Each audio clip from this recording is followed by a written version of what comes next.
This channel does not promote any violent, harmful, or illegal activities. All content provided by this channel is meant for an educational purpose only. নমস্কার, টিভি9 বাংলায় আপনাদের স্বাগত জানাই। আমি শুভজিৎ রয়েছি আপনাদের সঙ্গে। 4:30 মানেই আপনারা জানেন নিউজ এক্সপ্রেস। আর নিউজ এক্সপ্রেসের শুরুতেই আজকে আমরা একটু সংসদের যে সংঘাতের পরিস্থিতি তৈরি হলো সেদিকে নজর রাখি। তার কারণ আপনারা জানেন যে আম্বেদকর ইস্যুতে বিক্ষোভ এবং সেই বিক্ষোভ ঘিরে যে সংঘাত, এক কথায় তা বেনজির বললে কম বলা হবে। সংসদ চত্বরেই সম্মুখ সমরে নেমে পড়লো কংগ্রেস এবং বিজেপি। তাদের সাংসদদের রীতিমতো মারমুখী অবস্থায় দেখতে পাওয়া গেল। তুমুল ধস্তাধস্তি চললো, ধাক্কাধাক্কির ছবি সামনে আসলো। দুজন বিজেপি সাংসদ আহত হয়েছেন। মাথা ফেটে গিয়েছে বালেশ্বরের বিজেপি সাংসদ প্রতাপ ষড়ঙ্গীর।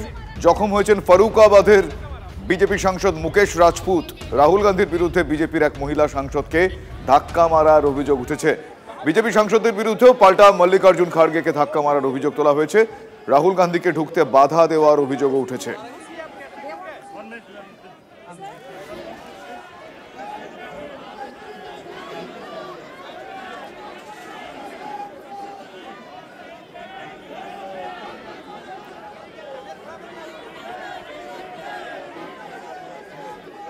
राहुल गांधी एक एमपी को धक्का लगा, मेरे ऊपर गिर पड़ा और मैं नीचे गिर गया। किसने धक्का मारा? राहुल गांधी ने? हाँ, राहुल गांधी ने। राहुल गांधी ने धक्का मारा? राहुल गांधी। कौन सी जगह पे सर? सर किस जगह पे? सर किस जगह पे? किस जगह पे? सीढ़ी के ऊपर में मैं खड़ा हुआ था और राहुल गांधी ने आकर के एक एमपी को धक्का लगाया, वो मेरे ऊपर गिर पड़ा और मैं। कहाँ चोट लगी सर आपको? कहाँ चोट लगी सर? एक बार दिखा दीजिए। ओहो, ये तो बहुत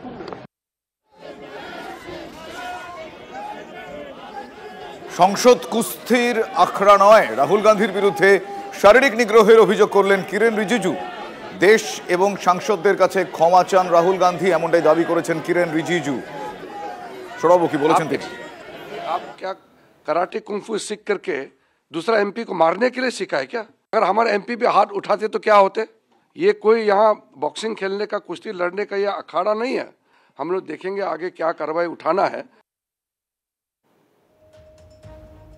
অন্যদিকে বিজেপি সাংসদদের বিরুদ্ধে পাল্টা মল্লিকার্জুন খার্গেকে ধাক্কা মারার অভিযোগ তোলা হয়েছে।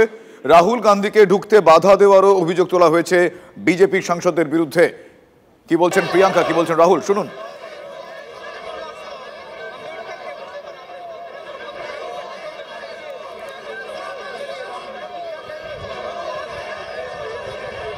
अमित शाह जी की खाल बचाने के लिए ये अब इन्होंने साजिश शुरू की है कि भैया ने किसी को धक्का मारा, ये वो। मेरी आंखों के सामने आप सब ने देखा होगा, खड़गे जी को धक्का मार के जमीन पे गिराया। उसके बाद एक सीपीएम के एमपी को धक्का मारा, उनके ऊपर गिरे, खड़गे जी के ऊपर। मैंने सोचा टांग टूट गई होगी, कुछ हुआ होगा, क्योंकि उनके चेहरे से दिख रहा था कि उनको चोट लगी। फिर हमने कहीं से कुर्सी ढूंढ के हम लाए उनके लिए। अब आप खुद ही देख रहे हैं, यहाँ पे रोज खड़े हैं हम, रोज प्रदर्शन कर रहे हैं 10:30 से 11। आज तक कुछ नहीं हुआ है। ये सब साजिश है। आपके कैमरा में होगा, ये पार्लियामेंट की एंट्रेंस है, इसमें मैं अंदर जाने की कोशिश कर रहा था तो बीजेपी के एमपी जो थे वो मुझे ऐसे रोकने की कोशिश कर रहे थे, धकेल रहे थे और मुझे धमका रहे थे, तो वो हुआ है। नहीं, देखिए हाँ किया है मगर ठीक है कोई मतलब धक्का मुक्की से हमें कुछ होता नहीं है, मगर ये एंट्रेंस है पार्लियामेंट हाउस की और हमारा अधिकार है अंदर जाने का। और बीजेपी के जो मेंबर्स हैं वो हमें अंदर जाने से रोक रहे थे। सेंट्रल इशू है जो आप लोग मांग कर रहे हैं अमित शाह के रेजिग्नेशन को लेकर। नहीं, सेंट्रल इशू है कि ये कॉन्स्टिट्यूशन पर आक्रमण कर रहे हैं और जो अंबेडकर जी की मेमोरी है उसका अपमान कर रहे हैं।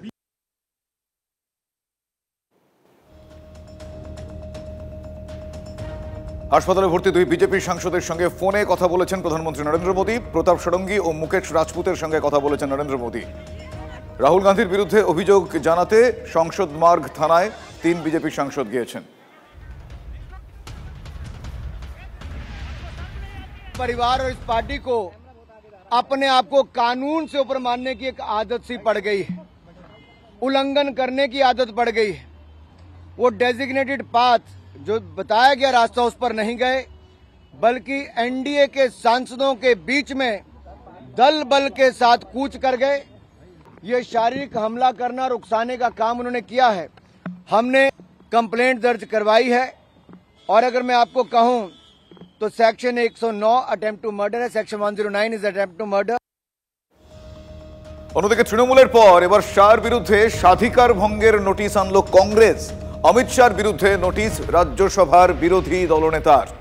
আম্বেদকরকে অপমান করেছেন অমিত শাহ, এই অভিযোগ কংগ্রেসের সর্বভারতীয় সভাপতি মল্লিকার্জুন খাড়গের। আম্বেদকর মন্তব্য নিয়ে বিতর্কে গতকালই কংগ্রেসকে বিঁধেছেন স্বরাষ্ট্রমন্ত্রী। রাজ্যসভায় তাঁর বক্তব্যকে বিকৃত করা হচ্ছে বলে অভিযোগ করেছেন অমিত শাহ।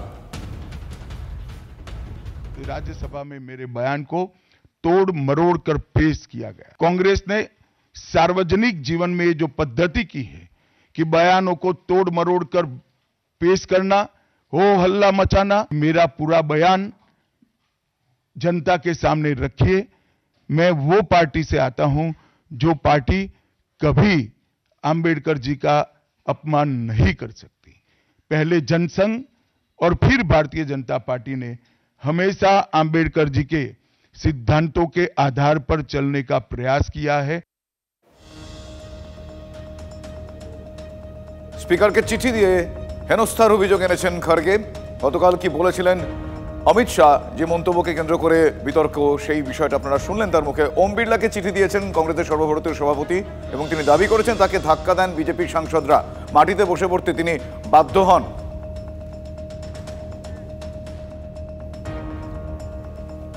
लोग पीसफुल प्रोटेस्ट कर रहा था तो leader of opposition Shri Rahul Gandhi ji बहुत क्लोज प्रॉक्सिमिटी में आके I also did not feel comfortable, अच्छा नहीं लगा।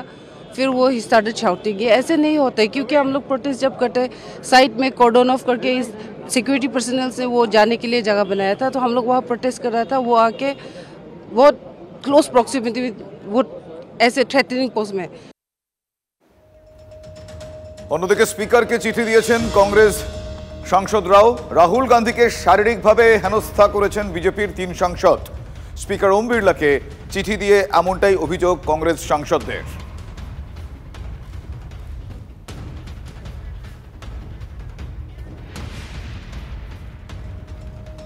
এবার আসি ফিরহাদ হাকিমের বক্তব্য এবং সেই বক্তব্যকে কেন্দ্র করে বিতর্কের ঝড় কোন খাতে কিভাবে বয়েছে আপনারা জানেন। ঘরে বাইরে তাই চাপের মুখে পড়ে নিজের মন্তব্যের ব্যাখ্যা দিলেন স্বয়ং ফিরহাদ হাকিম।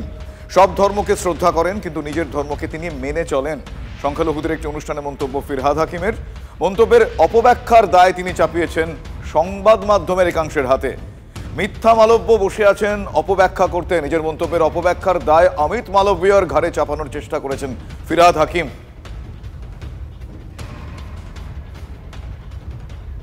আমি যখন বক্তৃতা দিই তখন একটা যদি কিছু বলি আপনারা বুঝতে পারবেন। দিল্লিতে রয়েছেন একজন, তার নাম হতো মিথ্যা মালব্য, অমিত মালব্য। সে আমার একটা কথাকে কিভাবে ঘুরিয়ে সেটাকে কমিউনাল মানে দেবে, সেই জন্য এখন এখানে চলছে। কিন্তু এখানে আমার টিভি চালিয়ে বসে আছে। কিন্তু সব ধর্মকে আমি হৃদয় দিয়ে আমি ইজ্জত দিই, কিন্তু আমার নিজের ধর্মকে আমি 100% মানি। মোহন ভগত সাহেব যখন বলে 2টো করে বাচ্চা করতে হবে, তখন সে কমিউনাল কথা বলে না। আর আমি যখন বলি পিছিয়ে পড়া মানুষ শিক্ষিত হও, তখন সেটা কমিউনাল ভাবে মানুষকে বিভ্রান্ত। আমার হিন্দু বন্ধু তাদের বিভ্রান্ত করার চেষ্টা করে। ববি হাকিমের মানে ফিরহাদ হাকিমের যে মন্তব্যকে কেন্দ্র করে এই বিতর্কের ঝড় এবং অনেক উস্কানিমূলক বিষয় সামনে চলে আসে, তিনি কি বলেছিলেন সেদিন আপনাদের আরো একবার আমি শোনাবো। পাশাপাশি তার কন্যা প্রিয়দর্শিনী হাকিম, তিনি তার বাবার এই মন্তব্যের কিভাবে সাফাই গেয়েছেন বা তিনি কিভাবে বিষয়টা বোঝানোর চেষ্টা করেছেন, ব্যাক টু ব্যাক শুনুন একবার। बंगाल में तो हम 33% हैं, मगर हिंदुस्तान में भी हम सिर्फ 17% है और हमें माइनॉरिटी कम्युनिटी कहा जाता है। मगर हम अपने आप को माइनॉरिटी नहीं सोचते हैं। हम सोचते हैं अगर अल्लाह की रहमत है हमारे ऊपर, अगर तालीम हमारे साथ है, तो हम एक दिन मेजॉरिटी से भी मेजॉरिटी हो सकते हैं और हम अपने अल्लाह की ये मेहरबानी होगी जो हम अपने ताकत से ये हासिल करें। বাবা যখন বলেছে উর্দুতে, সেটা আমার মনে হয় কোথাও না কোথায় বাংলায় অনুবাদ হতে গিয়ে ওটা একটু গুলিয়ে গেছে। একটা বলতে গিয়ে এতে বলে ফেলেছে যে 33% আমরা মুসলিম আছি, কিন্তু আমরা নিজেদেরকে মাইনরিটি ভাববো না, আমরা নিজেদেরকে যা পড়াশোনা যে শিক্ষার যদি আমরা সুযোগ পাই আমরা গিয়ে মেজরিটি হয়ে যাব গিয়ে সমাজে একটা জায়গায়। সুতরাং সেটাকে লিটারালি যে রিপ্রোডাকশনে আপনি 33 থেকে 50% তো হতে পারবেন না, তো সেটাই উনি বোঝাতে গিয়ে যে মাইনরিটি ভেবে নিজেকে 33%, 17% এইসব ভেবো না, নিজের সুযোগটা এমনভাবে নিজেকে সক্ষম করো, নিজেকে এমনভাবে কাবিল করো যে তুমি নিজেই সাকসেসফুল হবে জীবনে। তিনি কতবার ক্লারিফিকেশন দেবেন? তিনি মেটিয়াবুরুজে কেন নিয়ে গিয়ে বাইরের লোককে বলেন এটা মিনি পাকিস্তান? এর আগেও যেটা বলেছেন, একজন মৌলানা বা জামাতের লোকের যে ভাষায় কথা বলে উনি ভাষায় বারবার বলেন কেন? বারবার কন্ট্রোভার্সি হয় কেন? উনি সরকারের মুখ না মৌলবাদী জামাতদের মুখ? এটা পরিষ্কার করতে হবে। সেই জন্য ক্লারিফিকেশন দিলে লোক বুঝে যাবে তা নয়, ঝুলির থেকে যখন বিড়াল বেরিয়ে যায় তখন চিৎকার চেঁচাবে। অন্যদিকে 26,000 চাকরি বাতিল মামলায় সুপ্রিম কোর্টের তোপের মুখে পড়েছে এবার রাজ্য সরকার। ডাল মে কুছ কালা হে ইয়া ফির সব কুচই কালা হে, এমনই ইঙ্গিতপূর্ণ মন্তব্য করেছেন সুপ্রিম কোর্টের প্রধান বিচারপতি। এসএসসির পুরো প্যানেল নিয়ে সন্দেহ প্রকাশ করেছেন প্রধান বিচারপতি সঞ্জীব খান্না। চাকরির চেয়েও বেশি চিন্তা বাংলার শিক্ষা ব্যবস্থা নিয়ে, এমনটাই মন্তব্য মধ্যশিক্ষা পর্ষদের আইনজীবীর। এখানে মহাভারত চলছে, 3 জন সঞ্জয়কে লাগবে, ইঙ্গিতপূর্ণ মন্তব্য মধ্যশিক্ষা পর্ষদের আইনজীবীর। 26,000 চাকরি বাতিল মামলায় সুপ্রিম কোর্টের তোপের মুখে এবার রাজ্য। অযোগ্যদের বাতিল না করে তাদের বহাল রাখলেন কেন? অতিরিক্ত শূন্যপদ তৈরির কি প্রয়োজন ছিল? রাজ্যকে কড়া প্রশ্ন সুপ্রিম কোর্টের প্রধান বিচারপতির। সুপ্রিম কোর্টের কড়া প্রশ্নের মুখে পড়ল এসএসসিও। স্ক্যানের পর নিজেদের কাছে কপি রাখা যেত না কি? এসএসসিকে প্রশ্ন করেছেন প্রধান বিচারপতি। সিবিআই হার্ড ডিস্ক থেকে যা উদ্ধার করেছে সেটাই কি আসল? প্রশ্ন করেছেন প্রধান বিচারপতি। আপনারা বেনিয়ম করেছেন, আপনাদের কর্মীরা বিপদে পড়বেন। এসএসসিকে এভাবেই তোপ দেখেছেন সুপ্রিম কোর্টের প্রধান বিচারপতি। অন্যদিকে ওএমআরও পরিবর্তন হয়েছে কিনা তা নিয়ে উদ্বেগ প্রকাশ করেছেন প্রধান বিচারপতি।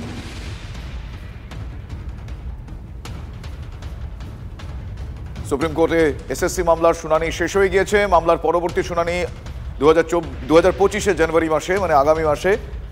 যোগ্য অযোগ্যদের আলাদা করার পথ এখনো বেরোলো না শীর্ষ আদালতে। 26,000 চাকরিজীবীর ভবিষ্যৎ কিন্তু এই মুহূর্তে লেটেস্ট আপডেট যদি বলা হয় তাহলে ঝুলেই রইল এক প্রকার। পরবর্তী শুনানি রয়েছে 2025 মানে আগামী বছরের প্রথম মাস, জানুয়ারি মাসে।